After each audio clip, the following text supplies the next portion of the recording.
ഞങ്ങൾക്കൊരു കല്യാണം ഉണ്ടായിരുന്നു വയനാട്ടിൽ കൽപ്പറ്റ ഹാളിൽ വെച്ചിട്ടാണ്. അപ്പോൾ രാവിലെ തന്നെ ഞങ്ങൾ വീട്ടിൽ നിന്ന് ഒരു 7 o'clock ആയപ്പോൾ വീട്ടിൽ നിന്ന് ഇറങ്ങി നേരെ ഞങ്ങൾ ചന്ദ്രേട്ടൻ്റെ ചായക്കട, കോഴിക്കോടുള്ള ചന്ദ്രേട്ടൻ്റെ ചായക്കടയിൽ പോയിട്ട് ഫുഡൊക്കെ കഴിച്ചു. ബ്രേക്ക്ഫാസ്റ്റ് കഴിച്ചില്ലായിരുന്നു.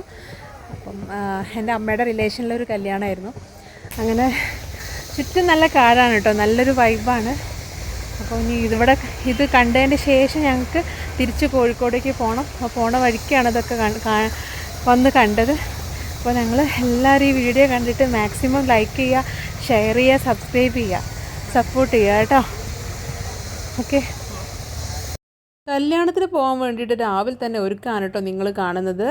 ഞങ്ങളുടെ കൂടെ എൻ്റെ ബ്രദർ, ഫാമിലി, അമ്മ എല്ലാവരും, മോന് എല്ലാവരും ഉണ്ടായിരുന്നു.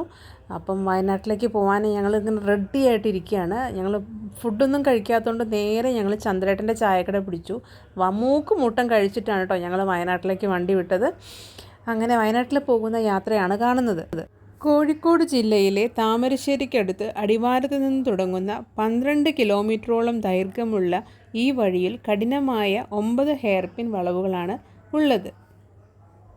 അതിൻ്റെ ഇടയിൽ അപ്പുക്കുട്ടൻ്റെ ഷർട്ടിൽ നിന്നൊരു റോസാപ്പൂ വീണു. അപ്പം ഞാനത് സെറ്റാക്കി കൊടുക്കാൻ കേട്ടോ, കാറിൽ വെക്കാമെന്ന് പറഞ്ഞിട്ട് അവൻ കേട്ടില്ല. അവൻ്റെ ഡ്രസ്സിൽ തന്നെ അവന് ഫിറ്റ് ചെയ്യണമെന്ന് പറഞ്ഞു. എനിക്ക് നല്ല ഭംഗി തോന്നി, അപ്പം ഞാൻ കാറിൽ വെക്കാമെന്ന് പറഞ്ഞു. പക്ഷേ അല്ലുക്കുട്ടൻ കേട്ടിട്ടില്ല കേട്ടോ. ഈ പാത അവസാനിക്കുന്ന വയനാട് ജില്ലയിലെ ലക്കിടിയിലെത്തുമ്പോഴേക്കും സമുദ്രനിരപ്പിൽ നിന്ന് ഏകദേശം 2625 അടി മുകളിലെത്തുന്നു.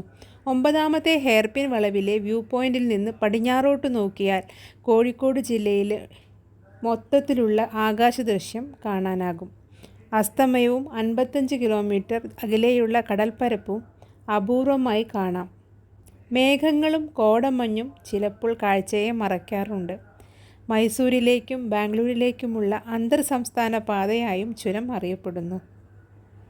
കോഴിക്കോട് കൊല്ലകൽ ദേശീയപാത 766 കോഴിക്കോട് വയനാട് ജില്ലകളെ ബന്ധിപ്പിക്കുന്ന പ്രധാന പാതയിലെ ഭാഗമാണ് താമരശ്ശേരി ചുരം.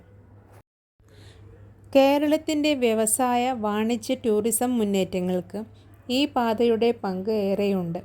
മുത്തങ്ങ, ബന്ദിപ്പൂർ വനമേഖലയിലൂടെ കടന്നു പോകുന്ന ഈ പാതയ്ക്ക് കർണാടക വനം ഭാഗത്തു രാത്രി നിരോധനം ഏർപ്പെടുത്തിയതിനാൽ വളരെ ക്രമീകരണങ്ങൾ നടത്തിയും ബുദ്ധിമുട്ടുകൾ സഹിച്ചുമാണ് കേരളത്തിലേതടക്കം യാത്രക്കാർ കടന്നു പോകുന്നത്.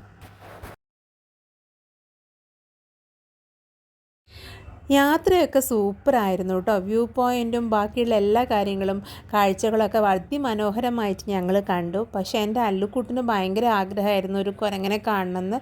അപ്പോൾ എന്നോട് യാത്രയിൽ ഞങ്ങൾ തുടങ്ങുന്നതിന് മുന്നേ തന്നെ ഞാൻ അവനോട് പറഞ്ഞിരുന്നു കുരങ്ങനെ കാണിക്കാമെന്ന്. പക്ഷേ അവനെ ഒരൊറ്റ കുരങ്ങനെ പോലും കാണിക്കാൻ ഞങ്ങൾക്ക് യാത്രയിൽ കണ്ടില്ല.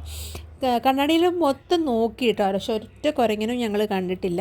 അവൻ അവസാനം കരയാനുള്ള ഒരു മട്ടത്തിലായി. പക്ഷെ തിരിച്ചു വരുമ്പോൾ ഞാൻ കാണിച്ചു തരാമെന്നുള്ള പ്രതീക്ഷയിലാണ് ഞങ്ങൾ അങ്ങോട്ട് പോയത്. പിന്നെ വയനാട്ടിൽ പ്രതീക്ഷിച്ച പോലെ തന്നെ ക്ലൈമറ്റും അത്ര അടിപൊളിയല്ലായിരുന്നു. നല്ല വെയിലായിരുന്നു. നമ്മൾ വയനാട് നമ്മൾ പറയുമ്പം തന്നെ നമ്മൾ മനസ്സിൽ ആദ്യം നമ്മൾ മഞ്ഞ്, നല്ല തണുപ്പൊക്കെയാണ്. പക്ഷെ ഒട്ടും തണുപ്പില്ലായിരുന്നു. അങ്ങനെ ഞങ്ങൾ പോയിട്ടോ. അങ്ങനെ ഞങ്ങൾ കല്യാണ ഹാളിലെത്തി. ഇതിൻ്റെ കാഴ്ചയാണ് കേട്ടോ കാണുന്നത്.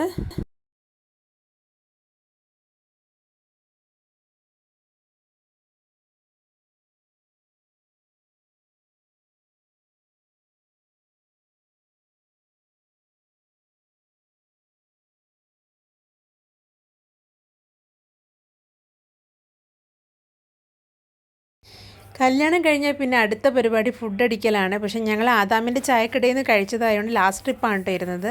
അത് കഴിഞ്ഞ് നേരെ ഞങ്ങൾ പൂക്കോട് ലേക്കിലേക്കാണ് കേട്ടോ വിട്ടത്.